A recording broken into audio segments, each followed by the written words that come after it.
रंजन कला मंदिर संस्थेकडनं रंजन कला मंदिर अर्थात नागपुरातली सगळ्यात जुनी संस्था अशी म्हणता येईल, ज्याला या दसऱ्याला 75 वर्ष पूर्ण झाली. तरी आमचा अमृत महोत्सवी वर्ष आहे. अर्थात रंजन कला मंदिर म्हटलं की पुरुषोत्तम दारव्हेकर हे नाव आलंच, कारण त्यांनीच संस्थापक होते, त्यांनी स्थापन केली. आणि पुरुषोत्तम दारव्हेकर हे नागपुराचं नगरभूषण असलेले मोठे लेखक दिग्दर्शक आणि त्यांचं नाव सगळ्यात रुचली अनेक नाटकं तुम्हाला सगळ्यांना कल्पना आहे. आज आनंदाचा भाग असा आहे की 75व्या वर्षी आणि पुरुषोत्तम दारव्हेकरांची जन्मशताब्दी याच वर्षी आहे. त्यांचा जन्म 1 जून 1926 साली झाला आणि आता हे त्यांचं जन्मशताब्दीचं वर्ष सुरू आहे. तर आम्हाला खूप आनंद होतो की या वर्षी आम्ही पुरुषोत्तम दारव्हेकरांचे नातू आविष्कार दारव्हेकर हे पण अभिनेते आहेत. मुंबईला अनेक सिरियलमध्ये आपण यांना बघितलं असेल, हिंदी मराठी चित्रपट, त्याच्यानंतर बिग बॉस मराठीमध्ये ते होते. असा अनेक नाटकांचा, सिनेमांचा, सिरियलचा अनुभव असलेले आविष्कार दारव्हेकर हे साहजिकच नागपूरला असताना रंजन कला मंदिरच्या बालविभाग बालरंजनमध्येच त्यांची जडणघडण झाली. आणि मग असा विषय आला की त्यांनीच जन्मशताब्दी वर्षाकरता संस्थेकरता नवीन नाटक लिहून दिग्दर्शित करावं.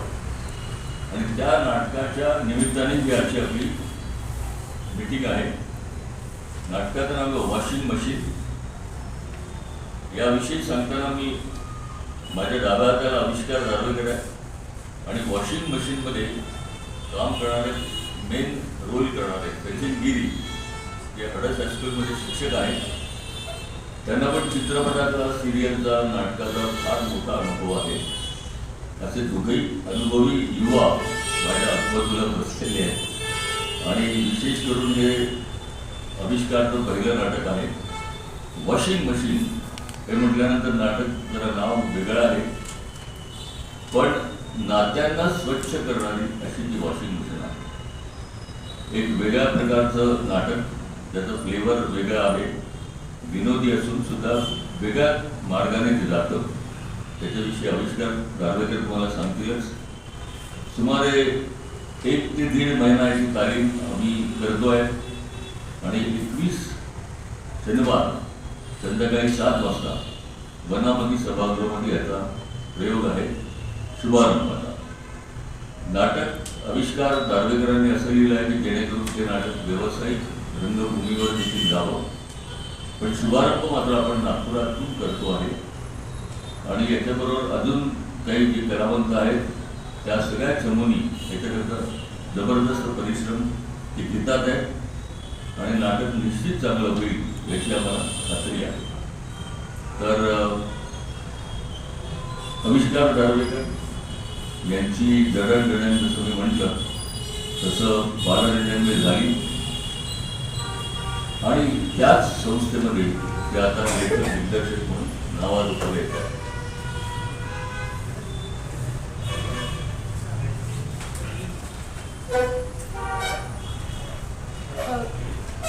सर, मध्यंतरी राजकीय नेत्यांनी या शब्दाचा फार वापर केला होता. वॉशिंग मशीनमध्ये गेलं की स्वच्छ होऊन या. तर काय नेमकं काय पॉलिटिकल काय या संकटात काय एकंदरीत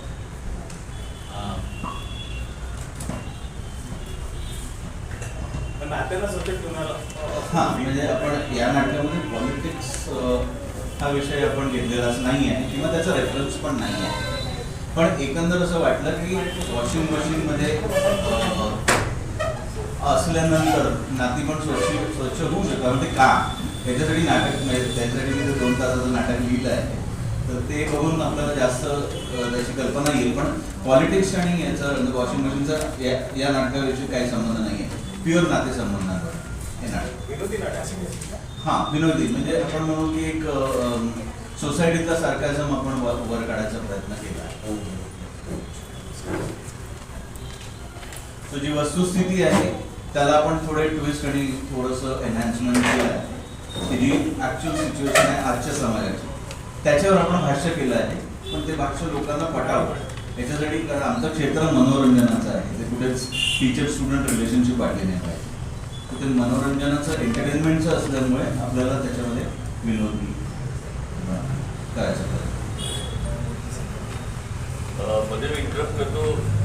रमण सेनाड हे आपले मार्गदर्शक आहेत, ॲडव्होकेट रमण सेनाड, जे आमच्या संस्थेचे अमृत महोत्सवी वर्षामध्ये हिरिरीने भाग घेत आहेत. इतरही नाटकांमधून सहभागी होतात आहे अभिनेते म्हणून. व्यवसायाने ते वकील आहेत आणि आमचे मार्गदर्शक आहेत. संस्थेचे अमृत वर्ष आहे आणि त्या निमित्ताने वॉशिंग मशीन हा विनोदी नाटक आपण केलं आहे, याची कल्पना कशी आपल्याला सुचली? मुळात अमृत महोत्सवी वर्षामध्ये आमचे बरेच कार्यक्रम ऑलरेडी होतात आहे. पण पुरुषोत्तम दारव्हेकर या नावानेच रंजन कला मंदिर, ज्याचा अमृत महोत्सवी वर्ष आहे त्याची ओळख आहे. मग कुठेतरी हे सर्कल पूर्ण व्हायला पाहिजे आणि म्हणून त्यांचा नातू याला आम्ही मोटिवेट केलं की तू हे नाटक असं काहीतरी नवीन संस्थेकरता लिही जे तुझं पहिलंच अपत्य असेल आणि विनोदी याच्याकरता की माणसाला विनोद हा प्रिय असतो. आणि मग अमृत महोत्सवी वर्षामध्ये इतरही कार्यक्रमांचा सहभाग आहे, अजूनही वर्षभर आमचा कार्यक्रम आहे. पण मग हे एक औचित्य आम्ही साधलं आणि त्यातून जन्मशताब्दी वर्ष, त्या जन्मशताब्दी मास्तरांची अमृत महोत्सव मास्तरांच्या संस्थेचा आणि त्यांचा नातू आविष्कार रंजन दारव्हेकर हा हे नाटक यांनी लिहावं असं आमची कल्पना त्याच्यामध्ये. वॉशिंग मशीन या शब्दानेच जनतेला विचार करणारा प्रश्न दिसतो. येस, वॉशिंग मशीन हा आपला आता जीवाभावाचा संबंध आहे. सगळ्या उठल्यानंतर पण एकदा वॉशिंग मशीनमध्ये गेल्यानंतर जर कपडा बाहेर निघाल्याने तो पुसतो आणि खराब होतो. पण आमचं असं वॉशिंग मशीन आहे की ते बंद पडत नाही. त्याच्यामध्ये नाती गेल्यानंतर ती स्वच्छ होऊनच बाहेर पडतात. आणि असं वेगळं विनोदी आम्ही नाटक आणि वेगळं विनोद त्याच्यामध्ये आहे. मुख्य म्हणजे याच्यामध्ये सध्याची जी यंग जनरेशन आहे त्यांच्या विषयी याच्यात जास्त भाग आहे. याच्यात जो महत्त्वाचा मेन रोल करतो, जो 1.5 महिना सातत्याने सचिन गिरी अभिनेते ज्यांनी नुकतंच अजय देवगण बरोबर एका चित्रपटात काम केलं, तर त्यांचा मोठा अनुभव आहे. ते पण संस्थेचीच आहे. त्यांची जी सुरुवात आहे ती रंजन कला मंदिरमध्येच झालेली आहे. यांची पण सुरुवात रंजन कला मंदिरमध्येच झालेली आहे आणि माझं तर 50 वर्ष त्याच्यामध्ये दायित्वच आहे. तर मला वाटतं या विषयामध्ये आणि नवीन लोकांचा जो संबंध आहे, नवीन पिढीचा, याच्याविषयी जास्ती सचिन सांगू शकतो.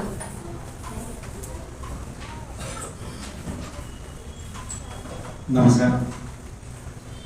कुठल्याही कलाकाराला काय करायला मिळालं म्हणजे आनंद यायचा ते ऍक्टिंग.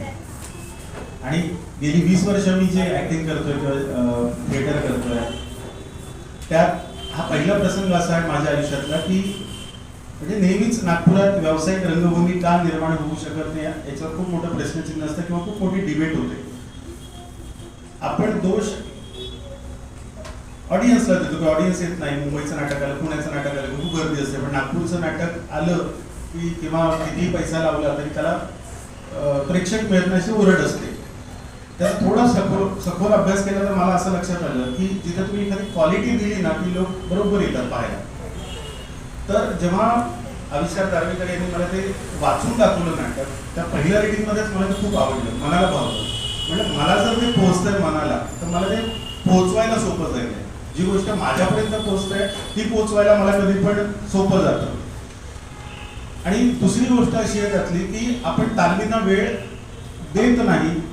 तालमींना जितका वेळ दिला जाईल तितकं ते प्रॉडक्ट खूप साफ आणि सुंदर दिसू शकतं याची कल्पना लोकांना असूनही आजकालच्या आपण ऍक्च्युली त्या अमेच्युअर थिएटर करतो. सगळेजण काही ना काही कामात असतात, नोकरी करतात, हे करतात आणि जेवढा वेळ मिळतो तेवढा त्यात नाटक करतात.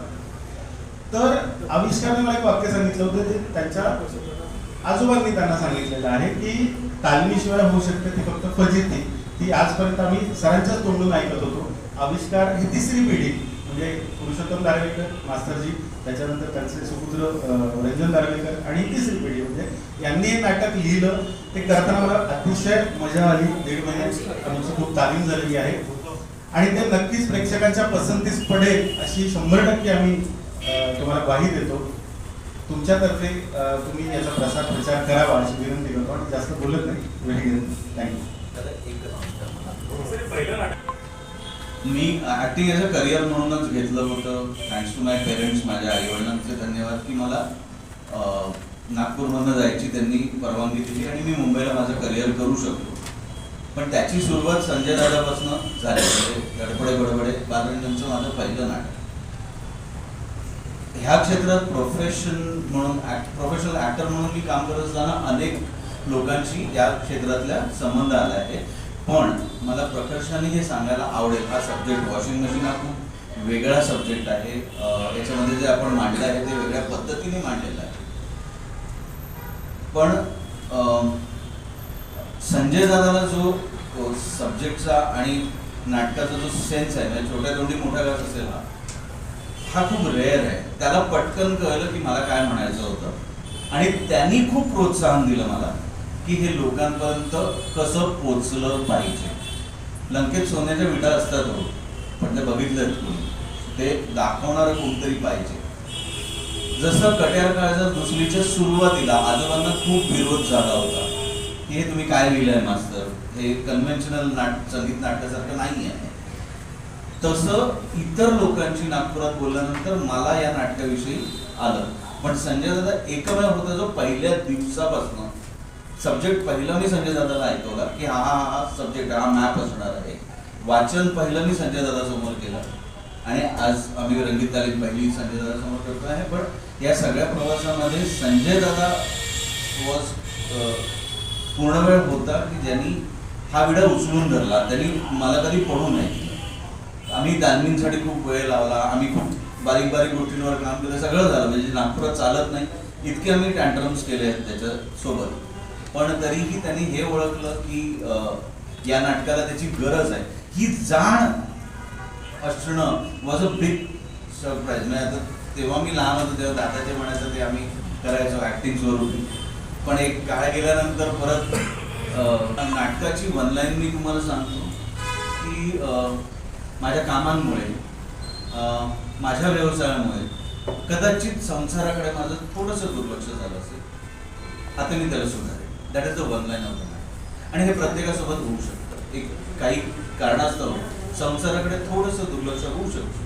पण ते कसं रेक्टिफाय करायचं, त्याला कसं एक्सप्रेस करायचं आणि ते नाटक अजून स्वच्छ होऊन त्याला नवीन चकाकी कशी द्यायची हे या नाटकात सांगा. या नाटकाची शॉर्टमध्ये एक स्टोरी सांगाल म्हणजे थोडं उत्सुकता वाढली पाहिजे प्रेक्षकांची असं मला वाटतं. त्याची रवीची बायको त्याला म्हणते की तुला 100 वेळेला सांगितलंय रवी की लग्न हे वॉशिंग मशीन सारखं असतं. याच्यामध्ये एकदा माणूस पडला की तो किती मळला असो, स्वच्छ असो, रंग कसाही असो, तो धुवून पिळून स्वच्छ होऊन नीटनेटका होऊनच बाहेर पडतो. आणि एकदा समाजाची इस्त्री बसली की गडी तयार. That is washing. 21 तारखेला